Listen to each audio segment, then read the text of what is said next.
Bismillahirrahmanirrahim. Assalamualaikum warahmatullahi wabarakatuh. Alhamdulillahirabbil alamin wassalatu wassalamu ala asyrafil anbiya'i wal mursalin sayyidina Muhammadin wa ala alihi wa sahbihi ajma'in, amma ba'du. Sahabat beriman yang dirahmati Allah, syukur alhamdulillah kita bertemu lagi di channel ini. Pada kesempatan yang berbahagia ini, mari sejenak kita luangkan waktu kita untuk bersama-sama menyimak tausiah yang akan disampaikan oleh guru kita, Al-Ustaz Abdul Somad. Tentunya banyak sekali ilmu, hikmah, dan manfaat yang bisa kita jadikan pelajaran dalam kehidupan kita sehari-hari. Berikut ini mari kita simak bersama isi tausiah beliau. Selamat mendengarkan. Sekarang nggak bisa lagi pujian-pujian itu. Kenapa? Karena orang bahasanya udah pakai WA aja. Dulu orang kan merangkai, kubiarkan pena ini menari di atas kertas yang suci ini, mengungkapkan rasa isi hatiku padamu. Sekarang nggak ada, karena semua pakai ringkas saja, ASS WRWB. Yang jawab pun singkat juga, WWW katanya. Waalaikumsalam warahmatullahi wabarakatuh. Assalamualaikum Ustaz Somad. Waalaikumsalam. Ini saya mau kasih Ustadz. Memang udah saya niatkan lillahi ta'ala untuk Ustadz. Berapa? Saya bilang 1 miliar Pak Ustadz. Saya hubungi Sekum MUI Provinsi Riau. Assalamualaikum Pak Sekum. Waalaikumsalam. Tolong nanti kalau ada yang ngasih ini terima ya, karena saya takut nanti salah saya mengalokasikan duitnya. Iya Pak Ustadz, kami terima. Kenapa tak Ustaz ambil? Karena kalau ku ambil, nanti diundangnya aku ceramah, payah aku nolaknya. Payah untuk bilang tidak. Kita bisa bilang tidak kalau mulut kita kosong. Tapi kalau mulut kita termasuklah ke pengadilan tinggi ini, saya tak bisa bilang tidak. Ini jangan udah dapat juga ya. Kalau ke kantor lain bisa saya. Sepanjang jalan Sudirman ini, kantor apapun yang undang bisa saya bilang tidak. Tapi kalau ke kantor pengadilan tinggi ini, bisa datang ke kantor ini, nah, itu. Kalau kata orang Melayu, jangan sampai kita dijengkali orang. Jengkal itu gini, diukur. Tahu kalau Somad? Somad, udah apa itu kemarin? Segini ya harganya itu. Diukur orang gitu. Dari mana datang? Saya tidak mengatakan saya bersih, enggak. Saya cuma mau bercerita bahwa itu bisa kita tekan dengan cara jangan terlalu banyak keinginan. Alhamdulillah, Allahumma sholli ala sayyidina Muhammad wa ala ali sayyidina Muhammad. Kenapalah orang-orang Melayu itu kalau di awal-awal acara selalu membuka dengan pantun? Saya selalu orangnya penasaran, berpikir kenapa begitu. Saya menemukan sendiri jawabannya. Karena kita biasanya suasana itu tegang, baik yang mendengar maupun yang menyampaikan. Tapi setelah berpantun itu menjadi cair. Maka bagi orang yang mengajar public speaking penting. Saya nggak tahu bagaimana kondisi di pengadilan tinggi. Tadi katanya ada turbulensi, bergoncang. Jadi tapi begitu dikeluarkan pantun tadi dua, saya tengok wajahnya wajah-wajah yang tak punya masalah dan tak punya utang. Karena ketawanya lepas, saya tengok.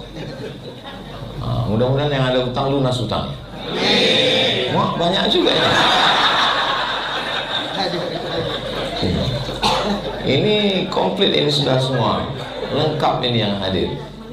Yang menangkap polisi, yang menuntut jaksa, yang memutuskan hakim. Jadi udah pas semua. Hadir bersama kita dari wali kota yang kesempatan ini diwakili oleh Bapak Sekda. Minumnya kelapa muda, makannya makan prata. Awalnya jadi sekda, lama-lama bisa jadi wali kota. Mungkin pantun ini sekarang biasa aja, tapi tahun-tahun ke depan bisa jadi bermakna. Filenya disimpan insya Allah. Bapak-bapak, ibu-ibu, hadirin hadirat yang tak dapat saya sebutkan satu persatu, baik yang menghadiri acara ini secara offline maupun yang mengikuti program pagi ini online. Insya Allah walaupun acaranya online, surganya offline insya Allah. Ramadan sebagai integritas aparatur peradilan. Jadi kalau kita lihat Ramadan ini, dari mulai subuh sampai berbuka, itulah orang Islam paling berintegritas. Kalau mau menengok orang Islam itu, kalau ada orang mengatakan Muslim terbesar di dunia Indonesia, tapi kenapa korupsi juga banyak? Kalau mau nelitinya di bulan Ramadan, di bulan Ramadan orang Islam ini paling berintegritas. Itu yang mengatakan banyak korupsi, itu dia menelitinya pasti di luar Ramadan.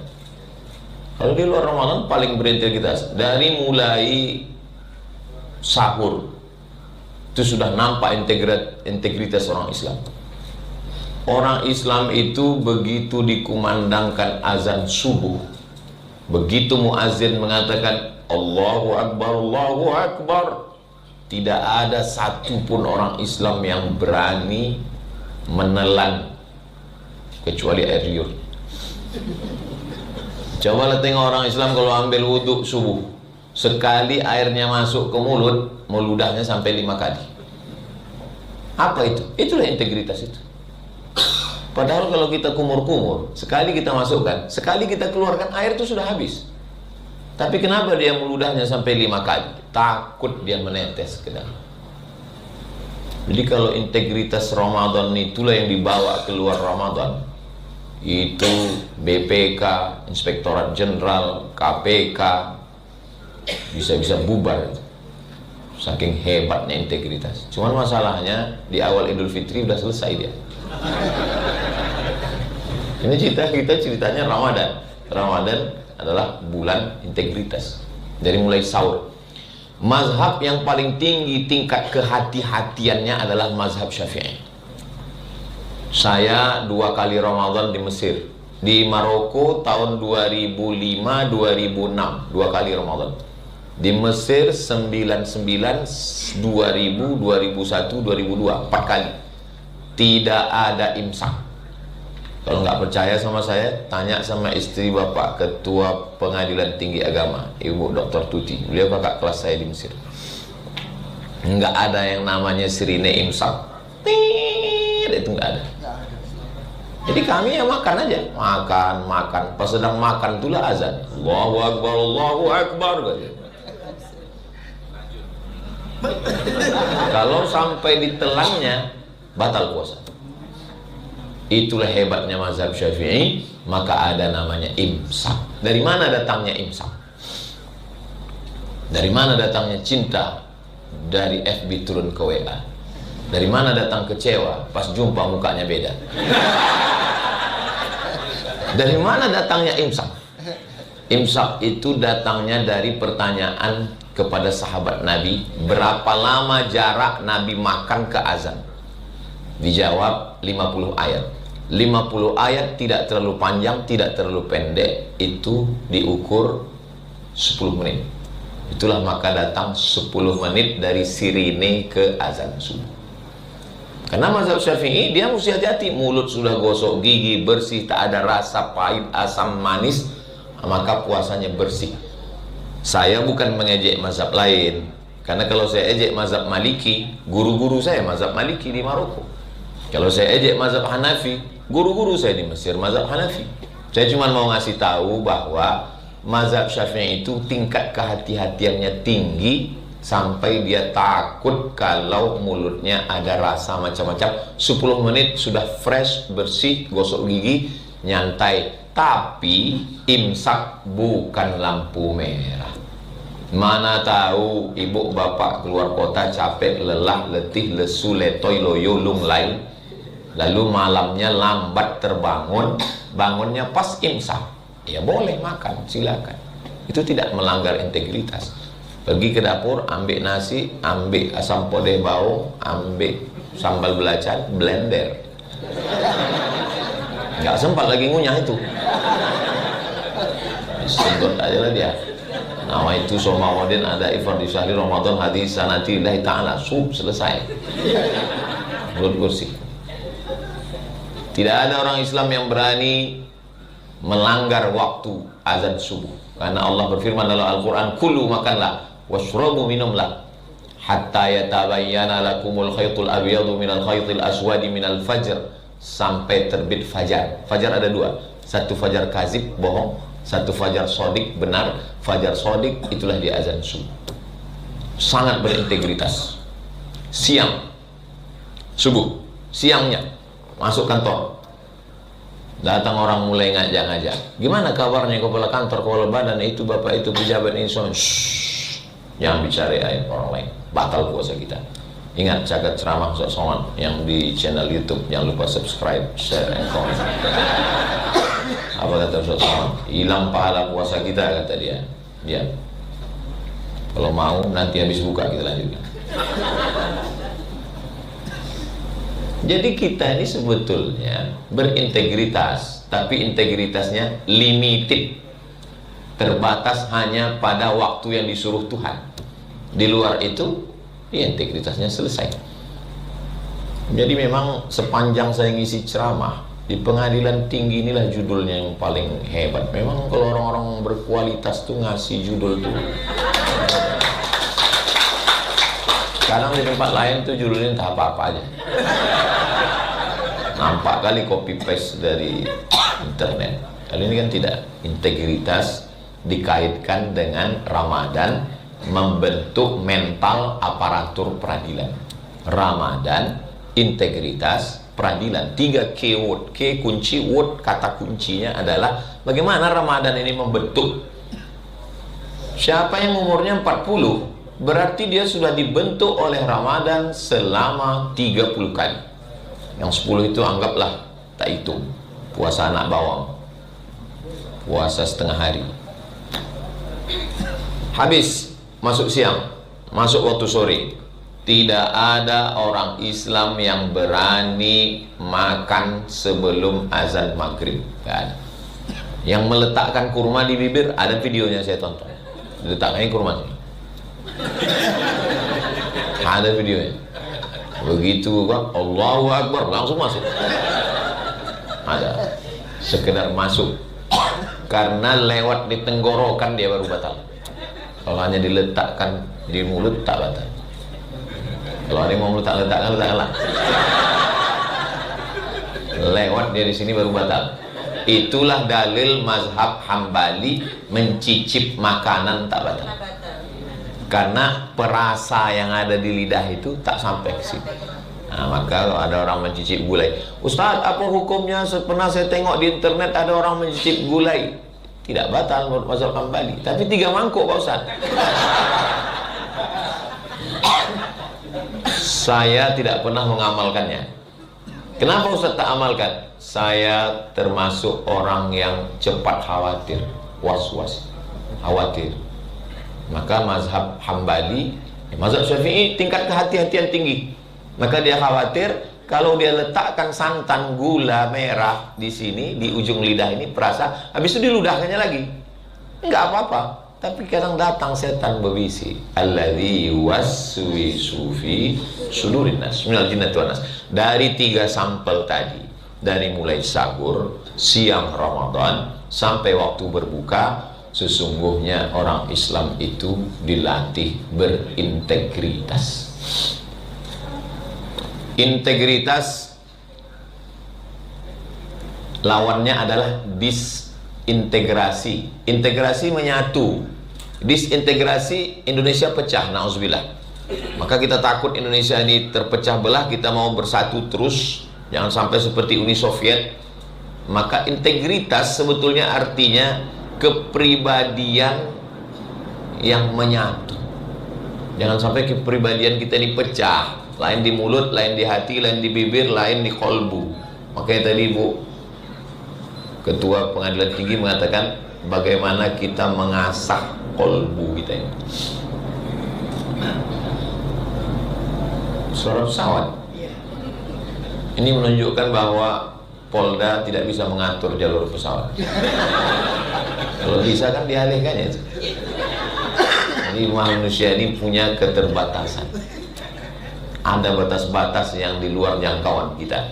Saya insya Allah bisa mengatur tangan saya untuk bergerak atau tidak. Saya insya Allah bisa mengatur mata saya. Tapi saya tidak bisa mengatur pikiran saya. Untuk mengatur mulut saya bisa diam.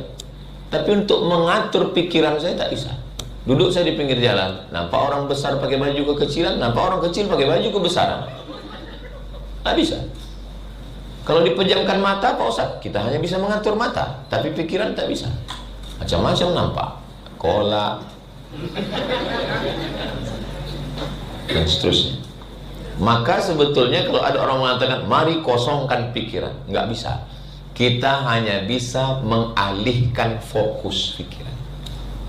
Pikiran yang sebelumnya fokus kepada berbagai macam ini, pada saat bulan puasa difokuskan untuk merasakan perasaan orang lain. Perasaan apa? Perasaan yang tidak bisa didefinisikan dengan kata-kata. Perasaan apa itu? Lapar. Lapar itu nggak bisa didefinisikan. Perasaan lapar aja. Semua perasaan tidak bisa diungkapkan dengan kata-kata, karena kata terlalu miskin untuk mewakili rasa. Andai diungkapkan juga, rasamu belum tentu rasaku. Dan kalau ada orang berusaha untuk mengungkapkan rasa hatinya, bunyinya pasti dusta. Contohnya recording in progress kata dia. Udah berapa lama kita ceramah, baru ini kita mau direcording. Paksa diulang dari awal. Jadi ketika orang berusaha untuk mengungkapkan rasa hatinya, innal kalama la fil fuadi, rasa itu sebetulnya di dalam. Wa innama ju'ilal lisanu 'alal fuadi dalila, diletakkan lisan untuk mengungkapkan apa yang ada di dalam hati. Jadi kalau ada orang ngomong, itu yang ada di hatinya, itulah yang diungkapkannya di mulut. Tapi ada orang yang disebut bermuka dua. Kenapa begitu? Lain di mulut, lain di hati. Mudah-mudahan kita diselamatkan Allah SWT. Mantap juga video saya ceramah di kursi hakim itu.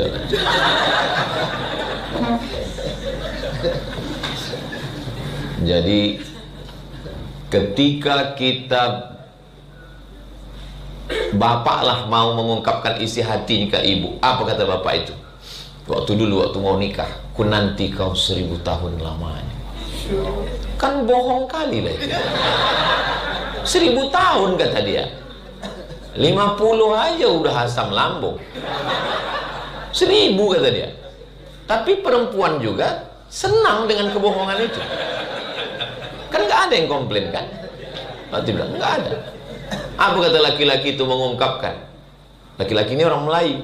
Rambutnya bak mayang terurai, alisnya bak semut beriring, bibirnya bak delima merekah, pipinya bak pauh dilayang. Padahal, dan senyum perempuan itu, padahal bohong semua itu. Rambut bak mayang terurai rambut gimbal Bob Marley. Tengoklah mayang kelapa itu. Alis bak semut beriring, cemanalah halusnya. Pipi bak pauh dilayang. Kemarin 300 anak santri saya tanya, pipi bak pauh dilayang, tahu kalian pauh? Betapa bahasa Melayu sudah jauh. Titian pauh tahu? Rumah makan Pak Ustaz katanya. Ini parit, orang mau meniti parit, maka dipotonglah batang pauh tadi. Pauh itu mangga. Rupanya yang tua-tua pun tak paham juga pauh. Kusangka anak-anak aja. Jadi pipinya bak pauh dilayang macam mangga tuh. Mangga tuh kan dipotong, presisi dia kan. Begitulah cantik pipi. Sekarang nggak bisa lagi pujian-pujian itu. Kenapa? Karena orang bahasanya udah pakai WA aja. Dulu orang kan merangkai, kubiarkan pena ini menari di atas kertas yang suci ini, mengungkapkan rasa isi hatiku padamu. Sekarang nggak ada, karena semua pakai ringkas saja, ASS WRWB. Yang jawab pun singkat juga, WWW katanya. Waalaikumsalam warahmatullahi wabarakatuh. Sangka orang barat WWW. Jadi sebenarnya kita tidak bisa menghalangi pikiran kita. Maka datanglah Islam mengajarkan untuk fokus memikirkan, sehingga kita ini pikiran ini kalau tidak diajak untuk memikirkan perasaan orang lain, saya kalau tak saya ajak pikiran saya ini untuk memikirkan perasaan orang lain. Bagaimana orang lapar, seminar internasional tentang lapar, tidak melahirkan apa-apa. Kenapa? Narasumbernya kenyang, panitianya kenyang, sehingga rekomendasinya nggak ada. Orang kenyang tidak bisa cerita tentang lapar. Hanya orang lapar lah yang bisa mendefinisikan tentang lapar. Apa itu lapar? Islam tidak mengajarkan menurut etimologi, menurut terminologi, enggak. Apa itu lapar? Kau makan sahur, habis itu buka kau jam azan maghrib. Nah, itulah dia lapar. Rasakan sendiri, melilit, menengok lampu merah pun macam semangka, lampu hijau macam melon. Nah, jadi mengapa orang bisa rusak integritasnya? Karena keinginan yang terlalu berlebihan. Ingin ganti mobil, ingin ganti motor, ingin ganti itu. Makanya pikiran itu difokuskan untuk memikirkan orang lain. Duit saya dari YouTube ini, channel Ustadz Abdul Somad Official itu, satu bulannya 120 juta. Tidak pernah saya ambil seperak haram sejak channel itu saya buat.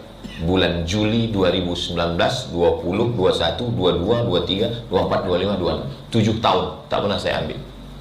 Duitnya semuanya untuk beli beras, beli minyak, bayar listrik, bayar lampu, gaji guru. Makanya Ma'had Az-Zahra tidak pernah membawa proposal ke bupati, ke gubernur, ke wali kota. Tak percaya? Tanya Pak Sekda. Tak pernah. Waktu dulu acara ada Maulid Nabi, datang Pak Gubernur, kami mau kirim 1000 porsi. Tidak, saya bilang, karena aku sudah menyiapkan 2000 porsi. Untung tak aku terima. Kalau terima dipanggil KPK aku. Nah, 1000 porsi. Kenapa Ustadz bisa tak mengambil duit itu, 120 juta itu? Karena aku memikirkan perasaan orang lain. Macam mana anak-anak ini tak sekolah? Maka SMP gratis 25, 25, 25, 75. Yang SMA gratis 25, 25, 25, 75. Dari mana duit Ustadz Somad? Dari YouTube. Makanya ibu-ibu yang selalu nonton YouTube itu dapat pahala amal jariah. Yang belum subscribe, segera. Kalau saya peturutkanlah keinginan saya. Oh, saya mau ganti mobil. Tadi waktu pejabat-pejabat yang mulia pengadilan tinggi menunggu tadi, waktu kami lewat, nggak ada satupun mereka yang siap menanti, karena mereka nggak nyangka itu mobil Ustadz Somad. Sangka orang ini mobil Ustadz Somad itu mewah. Itu mobil tak berganti sejak 2017. Kenapa? Saya bisa beli mobil mahal. Kenapa Ustadz tidak beli mobil mahal yang harganya sekian miliar? Karena kalau ku beli itu, sementara anak tak bisa sekolah, sementara orang daftarkan anak Anda ke Ma'had Az-Zahra, bebas uang bangunan, nggak pakai uang bangunan. Uang bangunannya dari mana? Wakaf. Wakaf gedung, wakaf tanah, tidak ada uang bangunan. Dan yang tidak mampu, tapi saya tak bilang ini sekolah anak yatim, fakir miskin, duafa. Itu kesalahan fatal. Daftarkan ke sekolah fakir miskin. Anak tuh lemah, dia dibilang miskin. Saya tak pernah bilang. Saya bilang, kalian bukan miskin, kalian bukan fakir, kalian bukan duafa. Kalian anak berprestasi. Kalian dapat gratis ini, kalian karena hafal Quran, karena kalian bisa baca kitab. Jadi bangkit semangat dia. Banyak anak-anak berprestasi tapi pas dibilang ini yatim duafa, lemah kan. Duafa itu kan artinya lemah. Habis itu datang pula motivator, semangat katanya. Semangat, kita udah bilang dia lemah. Nah, itu.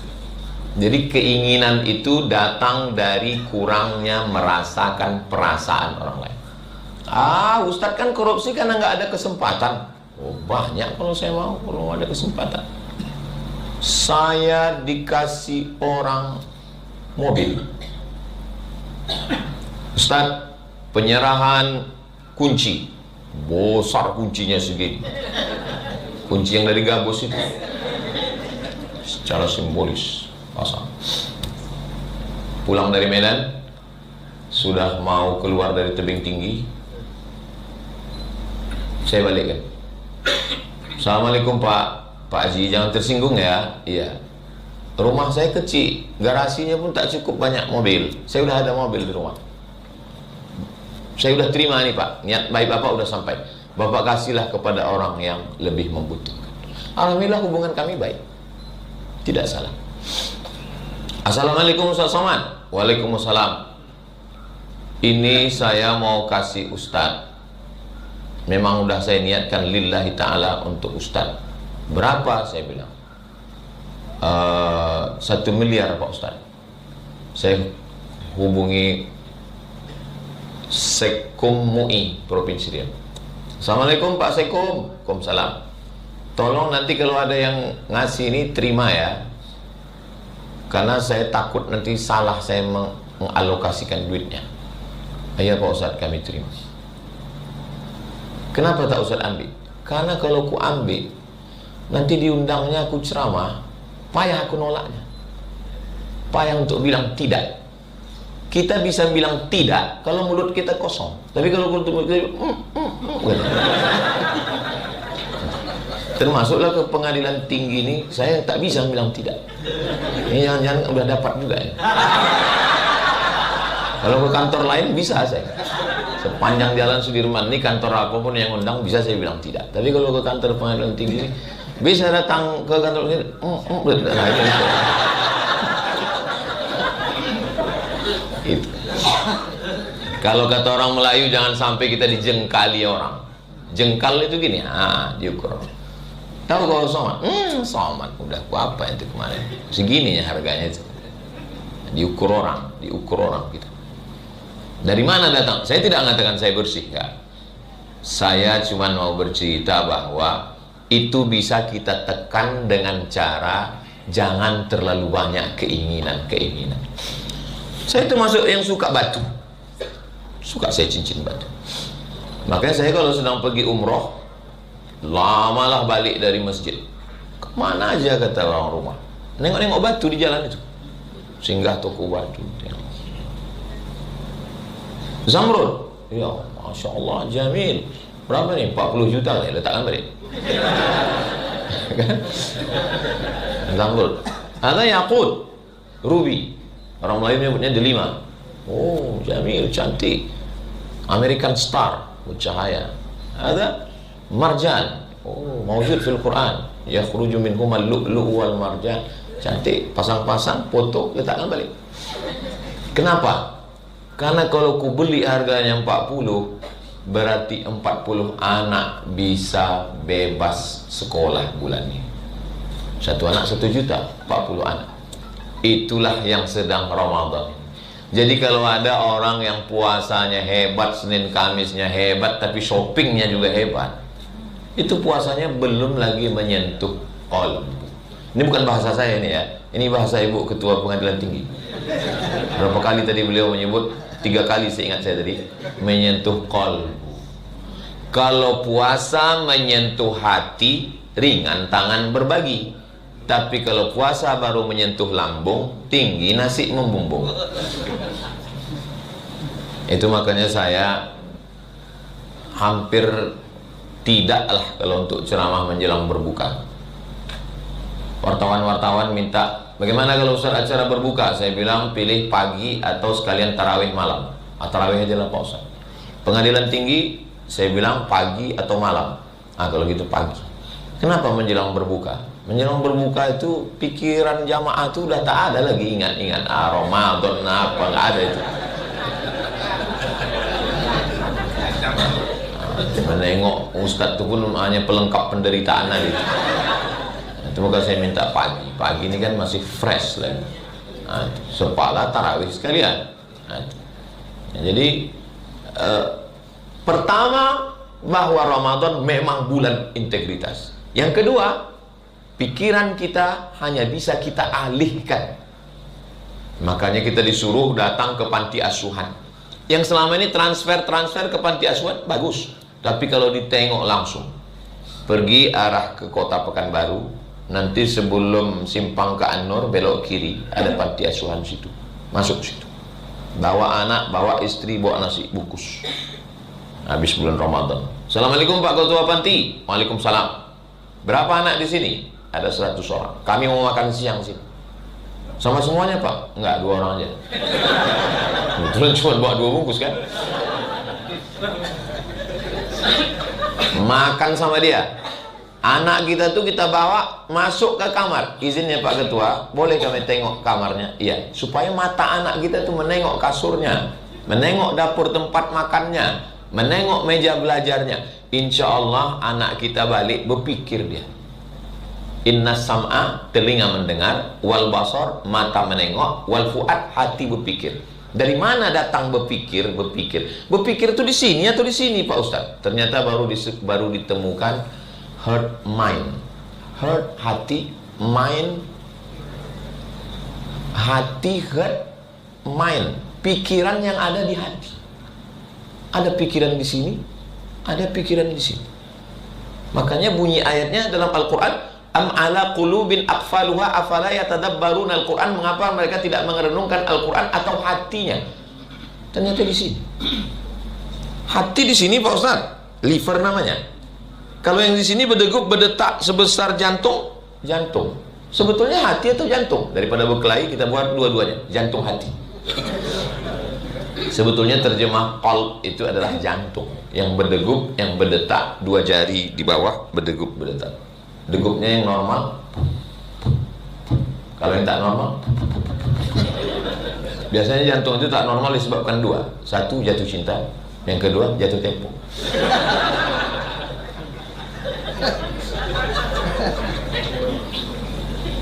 Makanya kalau habis gajian bawakan beras 5 kilo, minyak sekilo, gula sekilo, sarden, roti gabin, susu 10 saset, bungkus. Almarhumah mak saya yang ngajarkan. Dia tak kaya, dia tak ustazah. Bungkus, antarkan ke tetangga. Tetangga kita itu berapa orang Pak Ustaz? Kata Imam Sufyan Ats-Tsauri, tetangga kita itu 40 rumah ke muka, 40 ke belakang, 40 ke kanan, 40 ke kiri. Sekarang bertambah, 40 ke atas, 40 ke bawah. Karena tinggal di kondominium, lantai 100. Sekarang orang tidak mau tahu dengan anak yatim, fakir miskin, dan duafa. Anak yatim dipajang setahun sekali di bulan Ramadan. Saya nanya ke anak yatim, mantan anak yatim, Bapak dulu yatim? Iya Pak Ustaz. Apa yang paling menyakitkan waktu Bapak jadi yatim? Yang paling menyakitkan waktu kami dipajang depan orang banyak Pak Ustaz. Sejak itu saya tak pernah memajang anak yatim. Kalau mau ngasih anak yatim, bungkus antar ke rumahnya. Ibu yang bapak yang belanja, bapak yang bungkus, ibu yang ngantar. Yang bapak ngantar, berkelahi pula nanti, rupanya cantik anak mak yatim itu. Aku juga yang disalahkan. Ini gara-gara dengar ceramah Ustaz Somad lah ya. Saya dengar lagi Ustaz tuh agak menyalah deh, aku tengok. Saya tausiah 45 menit, menjawab pertanyaan 15. Di mana-mana saya ceramah 60 menit, kecuali di kantor pengadilan tinggi ini 61 menit. Kenapa Ustaz masalah menit ini Ustaz hitung betul? Ini dalam rangka 2. Yang pertama integritas, yang kedua efisiensi. Hebatnya di kantor pengadilan tinggi ini, bukan cuma ceramah diatur detail betul. Qori tadi pas 1 ayat.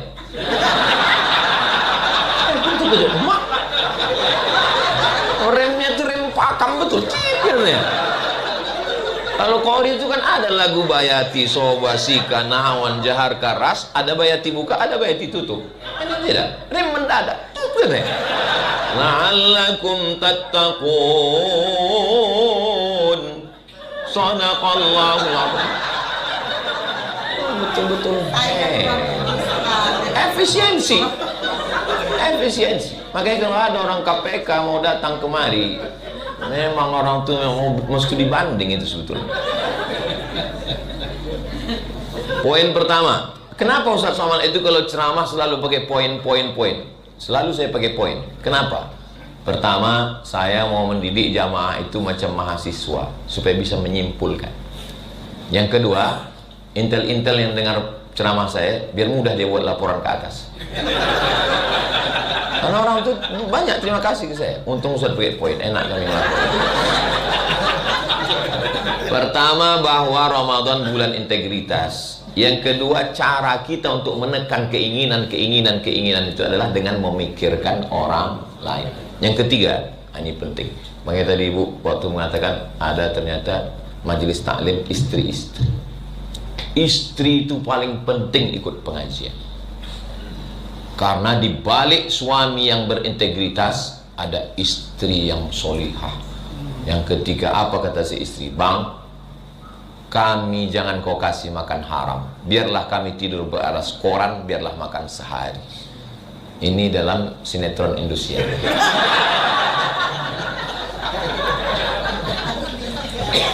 Tetangga kita udah rehab rumah, Bang.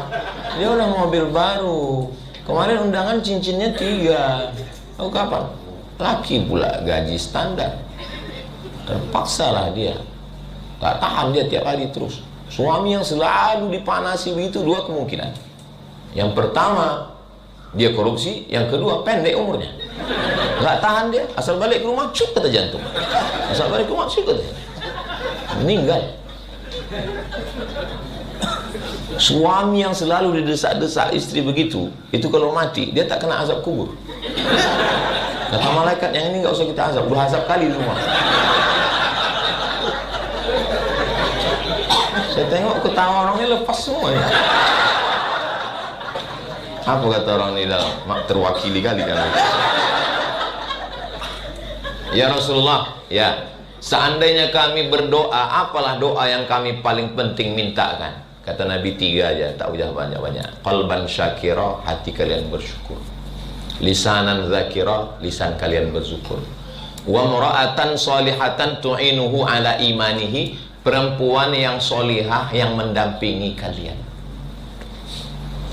Kalau dapat istri solihah yang mendampingi, yang melarang korupsi, yang menuntut integritas, istri yang model begitu jangan dikubur sebelum mati.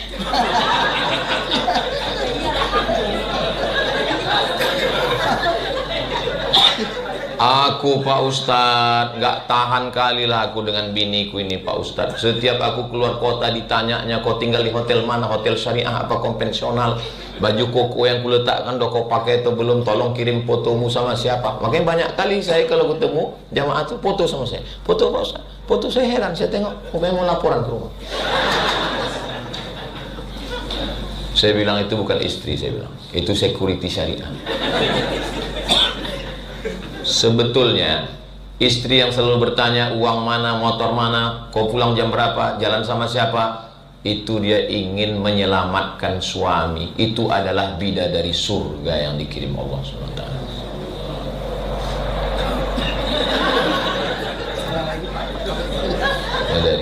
Makanya pulang dari sini, bapak yang istrinya tak ikut, pulang dari sini bilang ke dia, oh my angel, kau adalah malaikat penyelamat, kau adalah bidadari surgaku. Kata dia, bang, kawanku kemarin gitu juga, lakinya habis itu mati gitu. Laki-laki ini susah untuk berkata-kata mesra. Ustaz kok tahu? Saya begitu. Saya termasuk mendengar-dengar gitu tuh mau muntah saya. Saya nggak mesra orang. Jadi gimana lah Ustaz ngomong ke istri Ustaz kalau mengungkapkan sayang? Saya kirim WA. Ada orang yang susah melalui lisan, pakai WA. Nah, kenapa? Karena perempuan itu dibesarkan hatinya. Idkhalus surur, bahagiakan dia.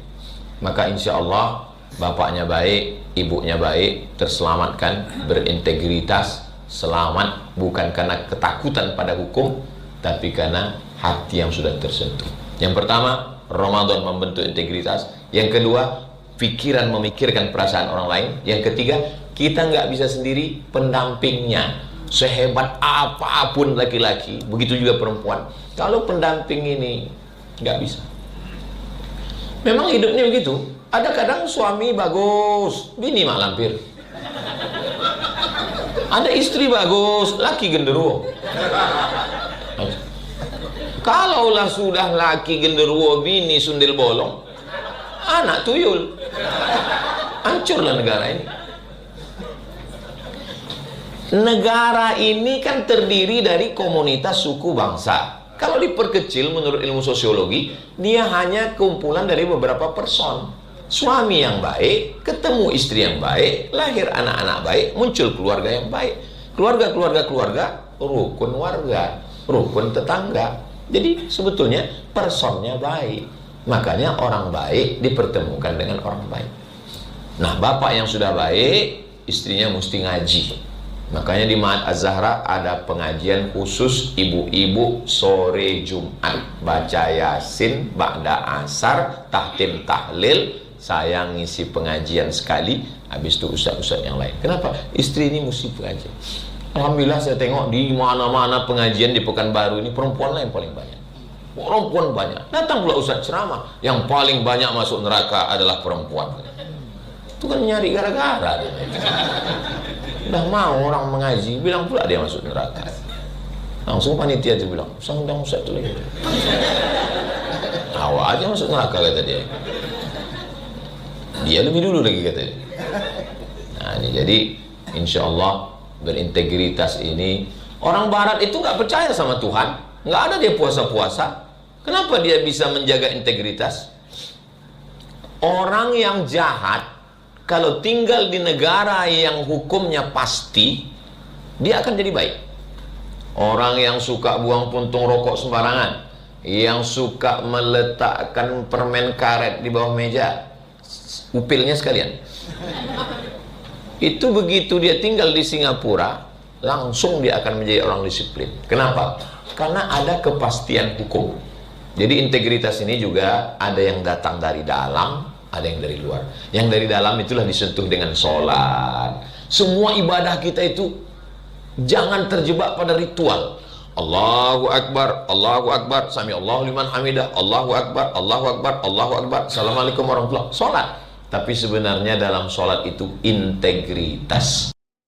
Masya Allah, sangat luar biasa tausiah yang sudah disampaikan oleh guru kita Al-Ustaz Abdul Somad. Sahabat beriman yang dimuliakan Allah, tetaplah di channel ini karena kajian ini belum selesai dan masih banyak lagi hal-hal menarik yang akan disampaikan oleh beliau. Mari kita lanjutkan kembali. Selamat mendengarkan. Segatal-gatalnya kepala, cuman sekali dia berani menggaru kalau mazhab Syafi'i. Nggak berani dia garu berkali-kali. Kenapa? Harakah ajnabiyah, batal sholat. 3 kali. Gatal juga, pergi ke apotik, beli obat kurang.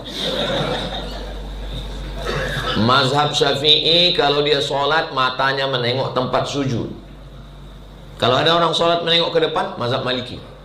Karena Maliki menengok ke depan. Fawalli wajhaka syatral masjidil haram. Hadapkanlah wajahmu ke arah Masjidil Haram. Itu dalil mazhab Maliki. Itu maka wajahnya ke depan. Makanya dalam mazhab Maliki tidak boleh menulis dinding dengan kaligrafi. Kenapa? Mengganggu orang sholat. Karena nengok. Siapa lah yang nulisnya cantik kali. Nanti ku buatlah gedung pengadilan tinggi kayak gini kata. Pertama saya datang kemari gedung ini, maka saya terkejut kayak pernah kemari tapi kok cantik kali ruangan ini. Ternyata ruangan yang kemarin itu juga. Tapi mantap Masya Allah. Tapi insya Allah ini duitnya halal ini. Dari anggaran kita. Nah, langsung disebutkan Ibu Ketua.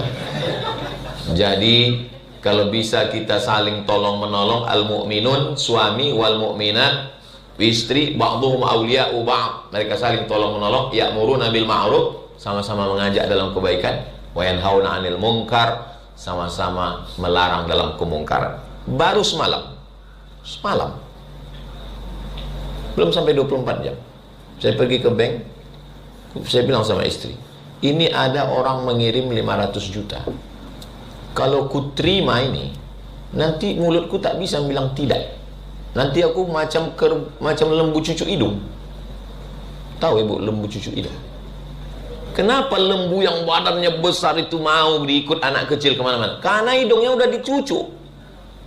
Dicucuk pakai besi, dipasang tali. Saya tak mau jadi lembu cucuk hidung. Saya bilang sama istri, aku kalau ku terima ini, nanti aku jadi lembu cucuk hidung. Kemanapun aku, ini bagus ku balik, kan atau ku terima? Balik kan kata dia. Sebetulnya saya ngetes saja. Balik kan kata dia. Untuk apa kita hidup jadi lembu cucuk hidung? Zaman dulu ibu-ibu itu sengaja dicari itu besi yang menusuk hidung lembu itu dicari. Nah, itu dicari, disiramkan ke air kopi suami. Biar suami itu macam lembu cucuk hidung. Bang, aku mau pergi ke kantor. Kau ini lembu cucuk hidung. Kalau ada suami model gitu, yang udah kena paku lembu cucuk hidung. Insya Allah 4 nih yang ibu amalkan. Pertama, puasa berintegritas. Yang kedua, saya pula yang lupa, merasakan perasaan orang lain. Yang ketiga, bahwa kita nggak bisa sendiri. Suami saling menolong, suami lupa diingatkan istri, istri lupa diingatkan suami, suami istri sama-sama lupa diingatkan. Itulah gunanya kita bermasyarakat, punya atasan, punya ustadz, punya kawan, punya sahabat. Yang terakhir, yang keempat, doa. Kita ini nggak ada apa-apa tanpa doa. Ini sekarang banyak orang tak berdoa lagi. Saya tengok, Assalamualaikum warahmatullahi wabarakatuh, Assalamualaikum warahmatullahi wabarakatuh. Kau nggak berdoa? Aku berdoa tadi Pak Ustaz. Kok cepat kali? Apa yang kau gini langsung? Ya aku bilang aja Pak Ustaz, macam yang kemarin.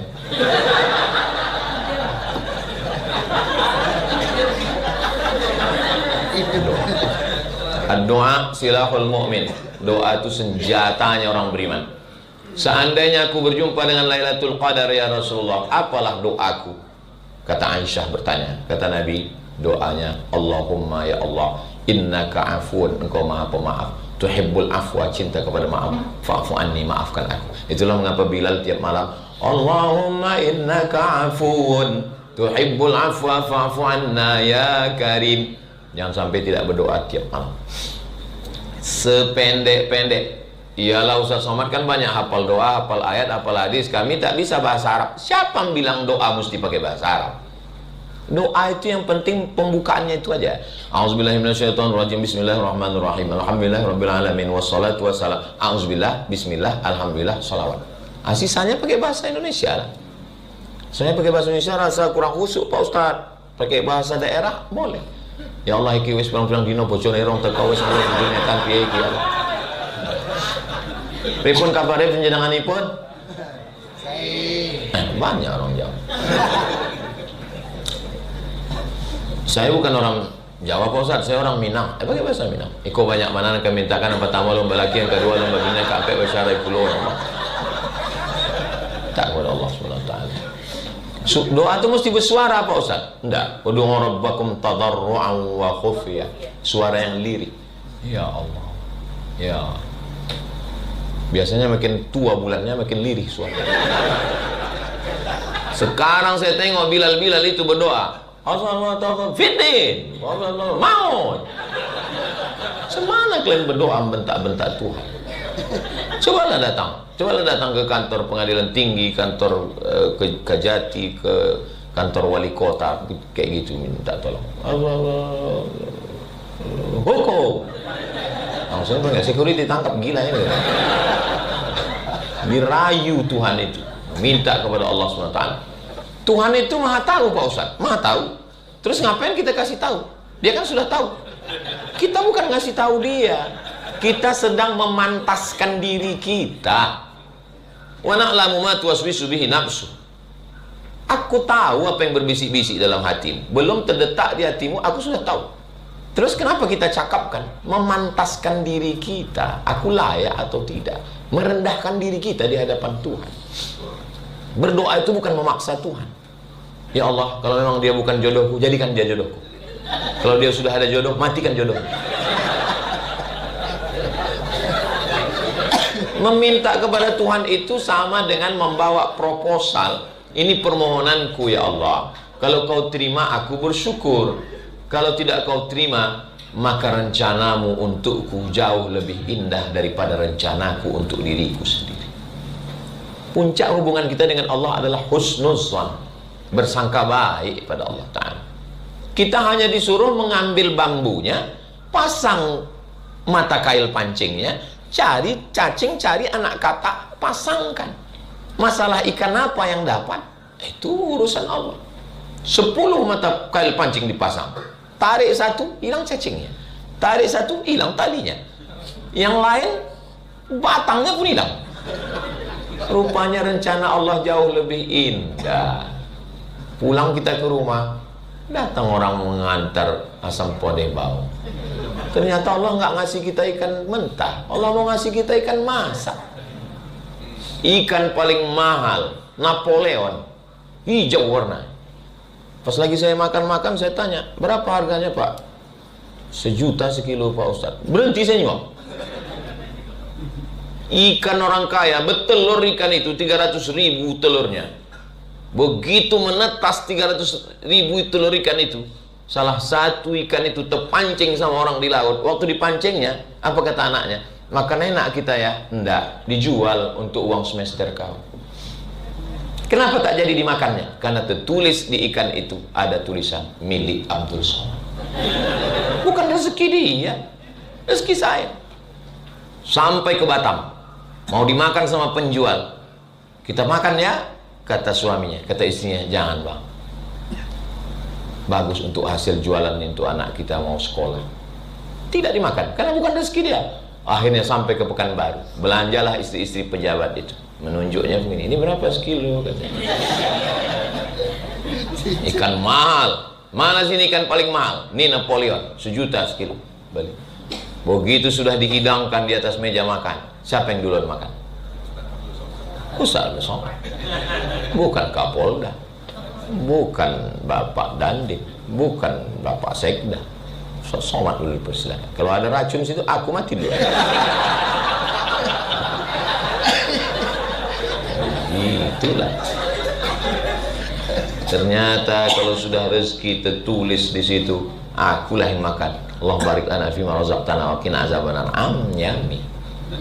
Berdoa, kita sedang meminta yang sudah ditetapkan Allah. Berapa banyak yang sudah ditetapkan Allah itu menjadi lari dihapuskan karena perbuatan kita. Itulah makna dzalika bi anna Allah lam yakum mughayyiran ni'matan an'amaha 'ala qaumin hatta yughayyiru ma bi anfusihim. Mereka lah yang merubah nikmat itu, dihapuskan Allah. Gara-gara apa? Gara-gara dosa.